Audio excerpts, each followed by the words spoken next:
Welcome to my channel Bagish education. Bagish sir উচ্চ মাধ্যমিক স্কুলের শিক্ষক।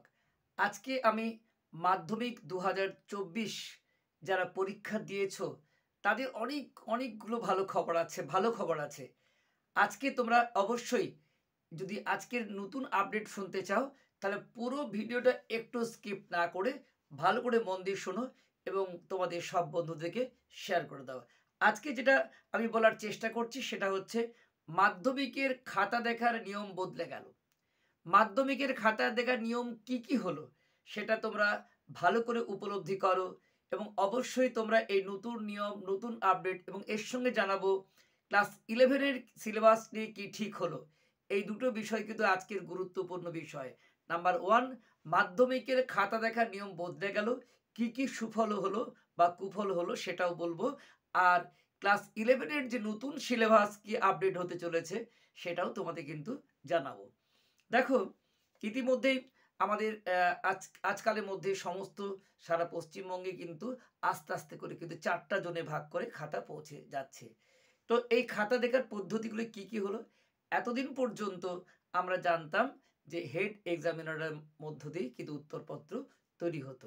এবার কিন্তু যেটা হলো, একটা নতুন কমিটি তৈরি হলো কলকাতার সংলগ্ন যারা আছেন সেইখান থেকে 8 জনকে নিয়ে একটা কমিটি তৈরি হবে কলকাতার এবং সেখানে হেড এক্সামিনাররা থাকছেন না।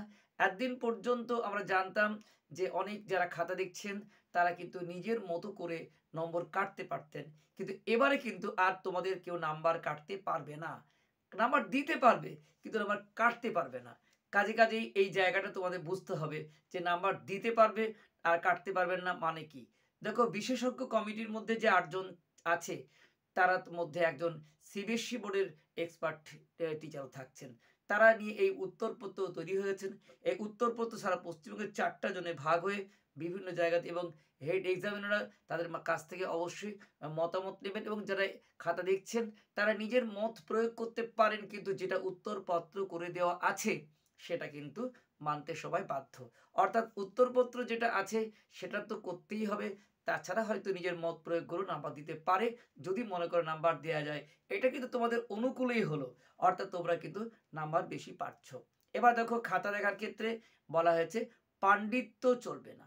অর্থাৎ খুব পাণ্ডিত্য করে আমি কারো নাম্বার কাটতে পারি না, হাতে লেখা বুঝতে পারছি না, জোর করে বুঝতে হবে।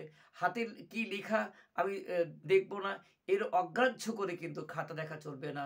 যথেষ্ট সহানুভূতিশীল হয়ে এবারে কিন্তু খাতা দেখা হচ্ছে।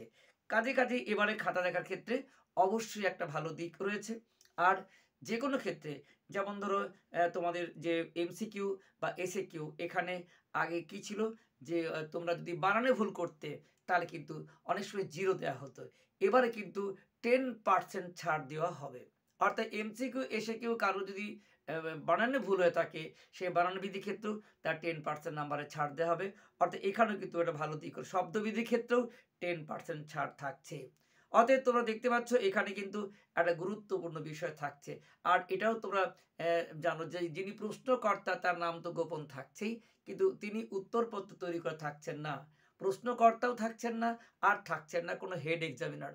শুধুমাত্র তোমরা বুঝতেই পারছো যে এক্সপার্ট যে বিশেষজ্ঞ কমিটি যে উত্তরপত্র করে দিচ্ছেন তার ভিত্তিতেই কিন্তু তোমাদের খাতা দেখা হবে। অতএব তোমাদের কিন্তু একটা ভালো দিক রয়েছে, এটা কিন্তু আমি বলতেই পারি। এবারে কিন্তু সেই দিক থেকে তবে কিনা আরেকটা গুরুত্বপূর্ণ তথ্য হচ্ছে এবারে আমাদের বলা হচ্ছে অভিন্ন মূল্যায়ন পদ্ধতি। আমাদের বোর্ড সভাপতি রামানুজ গঙ্গোপাধ্যায় বারবার বলেছেন যে অভিন্ন মূল্যায়ন পদ্ধতি, অর্থাৎ সবাই যেন ঠিকভাবে মূল্যায়ন পেতে পারে। কিন্তু এটা কতটা কার্যকরী হবে সেটা বলা কিন্তু মুশকিল, কারণ একজন মানুষ তো খাতা দেখছেন না। প্রত্যেকটা মানুষের মনের ক্ষেত্রে ঐক্য আনাটা কিন্তু যথেষ্ট কষ্টকর। আর এটা অবশ্যই অনেকটাই বরাবরই যে নিয়ম হয়ে আসছে যে কেউ খুব স্ট্রিক্ট খাতা দেখেন, কেউ হয়তো লুজ খাতা দেখেন, কেউ মিডিয়াম দেখেন। তো বিভিন্ন আবার দেখা যায় যে অনেক সময় যারা তোমরা পরীক্ষার পরেও তোমরা সন্তুষ্ট না হয়ে তোমরা রিভিউ করো, স্ক্রুটনি করো, এমনকি কোর্টেরও দ্বারস্থ হও। তো যাই হোক না কেন, অনেক ক্ষেত্রে এমনও দেখা গেছে যে নাম্বার তোমাদের যোগ হয়নি, পরে আবার বেড়েছে নাম্বার, এই সমস্ত হয়েছিল। কিন্তু এবং এক্ষেত্রে এবারে কিন্তু আর নম্বর পাঠাতে হচ্ছে না। তার ফলে কি হচ্ছে, এবার সমস্ত পোর্টালে আপলোড করতে হবে। তাহলে পোর্টালে আপলোড করার ফলে কি হচ্ছে, একটা অর্থ বিষয় হচ্ছে যে আরেকটা বার যে সেকেন্ড বার যে স্কোপটা ছিল এবার কি সেটা থাকছে না। অর্থাৎ ঠিক করে যদি যোগটা না হয় তাহলে কিন্তু অসুবিধা হবে। তো এটা একদিকে ঠিক আছে, তাড়াতাড়ি তোমাদের নম্বর কিন্তু পৌঁছে যাবে, আর এটা একটা ভালো দিক হলো। আর দ্বিতীয় বিষয় হচ্ছে, তোমরা এই যে বুঝতেই পারছো যে এখানে এই যে পদ্ধতি, অভিন্ন মূল্যায়ন পদ্ধতি নিয়ে আমি যেটা বলছিলাম, অভিন্ন মূল্যায়ন পদ্ধতি কতটা কার্যকরী আমি জানি না। যদি কার্যকরী হয় তোমাদের পক্ষে অবশ্যই সুফল হবে।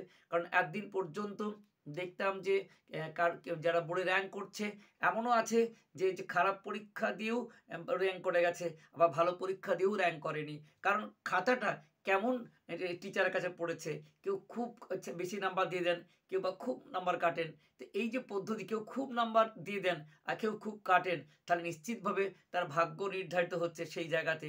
তাই এবার অভিন্ন মূল্যায়ন পদ্ধতি যদি কার্যকরী হয় তাহলে নিশ্চিতভাবে একটা ভালো জায়গায় আসবে। কিন্তু কতটা অভিন্ন হবে, কতটা জাজমেন্ট সঠিক হবে, এটা কিন্তু আমাদের কাছে আমার ব্যক্তিগতভাবে বলছি সন্দেহের বিষয় আছে।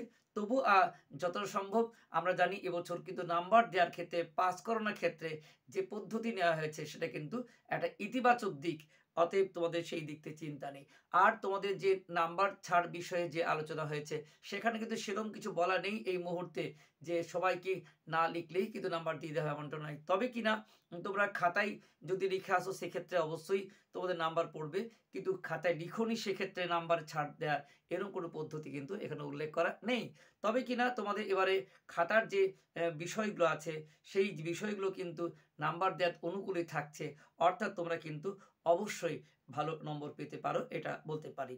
আর তোমাদের যে বিষয়গুলো ছিল বিভিন্ন জায়গাতে যে তোমাদের অনেকেই বলেছ যে বিষয়টা যে একাদশ শ্রেণীর এই যে তোমাদের সিলেবাস নিয়ে আলোচনা বারবারই অনেকে বলেছে। একাদশ শ্রেণীর সিলেবাসও কিন্তু এখনো তোমরা জানো, ইতিমধ্যেই অনেকেই শুনেছ যে এবারে তোমাদের যে কলেজের মতো করেই পরীক্ষা হবে।